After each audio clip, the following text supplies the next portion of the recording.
எல்லோருக்கும் ஹாய். அறிமுக இயக்குனர் நித்திலன் சுவாமிநாதன் டைரக்ட் பண்ணி அஜினிஸ் லோக்நாத் மியூசிக் கம்போஸ் பண்ணி மக்கள் செல்வன் விஜய் சேதுபதி நடித்து 2024 ரிலீஸ் ஆகி ஒரு மெகா பிளாக் பஸ்டர் ஹிட்டான படம் மகாராஜா.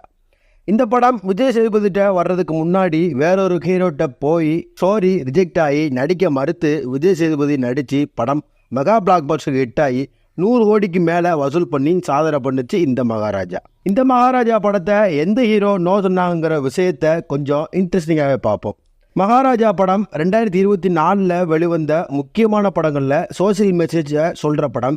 இந்த படத்தை நித்திலன் சுவாமிநாதன் டைரக்ட் பண்ணியிருப்பார். ஒரு எளிமையான மேக்கிங், சினிமோட்டோகிராஃபிலாம் அழகாக இருக்கும். இந்த படம் வெறும் 20 கோடி பட்ஜெட்டில் எடுக்கப்பட்டு வேர்ல்டு வைடாக 109 கோடி கலெக்ட் பண்ணி மெகா பிளாக் பஸ்டர் ஹிட் ஆச்சு. ஒரு தந்தைக்கும் மகளுக்கும் இடையே உள்ள ஒரு அழகான உறவை ரொம்ப அழகாக காட்டியிருப்பார் நித்திலன் சுவாமிநாதன். விஜய் சேதுபதி இந்த படத்தில் நடிக்காமல் ஒரு அப்பாவே கேரக்டரில் வாழ்ந்திருப்பார். தன் மகளுக்கு நடந்த அநியாயத்துக்கு பதில் சொல்கிற மாதிரி காரணமானவங்களுக்கு தண்டனையை தானே கொடுத்து இனி இந்த மாதிரி சம்பவம் நடந்தால் இந்த மகாராஜா படம் தான் ஞாபகம் வர்ற அளவுக்கு சூப்பராக மேக் பண்ணியிருப்பார் நித்திலன் சுவாமிநாதன். மேலும் இந்த படத்தில் அனுராக், மம்தா மோகன்தாஸ், அபிராமி கோபிகுமார், சச்சனா, நட்ராஜன் சுப்பிரமணியம், சிங்கமுலி, முனிஷ்காந்த், இயக்குனர் சிகரம் பாரதி ராஜா முக்கிய கதாபாத்திரங்களில் நடிச்சிருப்பாங்க. தன்னோட ஃபர்ஸ்ட் படத்திலேயே 100 கோடி பாக்ஸ் ஆஃபீஸ் வசூலை கொடுத்த டைரக்டர்னு பெருமை நித்திலன் சுவாமிநாதனுக்கு. சினிமோட்டோகிராஃபி, ஸ்க்ரீன் பிளே, மியூசிக், மேக்கிங்லாம் ரொம்ப பயங்கரமாக இருக்கும் இந்த படத்தில் என்ன ஆச்சரியம்னா, இந்த கதை விஜய் சேதுபதிட்ட வர்றதுக்கு முன்னாடி இன்னொரு ஹீரோட்ட போய் ஸ்டோரி ரிஜெக்ட் ஆகிருக்கு. அது வேறு யாரும் இல்லை, ஆக்டர் பாக்யராஜோட மகன் சாந்தனு. ஆச்சரியமாக இருக்குல்ல, இந்த கேரக்டருக்கு சாந்தனு பெஸ்ட் ஆக்டராக இருந்திருப்பாரான்னு.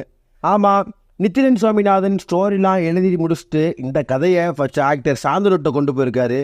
பட் என்ன ரீசன்னு தெரியல, ஸ்டோரியை கேட்டுட்டு சாந்தனு இந்த கதைக்கு நோ சொல்லி நடிக்க மறுத்து ரிஜெக்ட் பண்ணிட்டாராம். அப்புறம் இந்த கதைக்கு ரொம்ப சூட்டபுளான, ரொம்ப பெர்ஃபெக்டான மக்கள் செல்வன் விஜய் சேதுபதிட்ட ஸ்டோரியை கொண்டு போக அவர் இந்த கேரக்டருக்கு நாதாயா ஃபிட்டுன்னு நடிக்க ஓகே சொல்லி நடித்த படம் தான் மகாராஜா.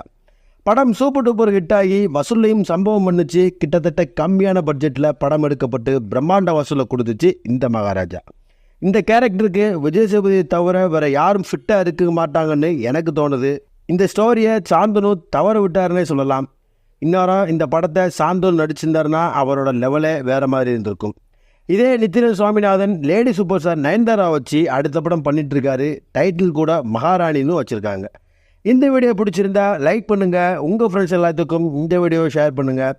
இந்த மகாராஜா படத்துக்கு விஜய் சேதுபதியை தவிர வேறு யார் நடிச்சிருந்தா இந்த கேரக்டருக்கு ஆப்டாக இருந்திருக்கும்னு கமெண்ட்டில் சொல்லுங்கள். அடுத்து ஒரு இன்ட்ரெஸ்டிங்கான வீடியோவில் நான் உங்களை சந்திக்கிறேன். Until then, bye bye.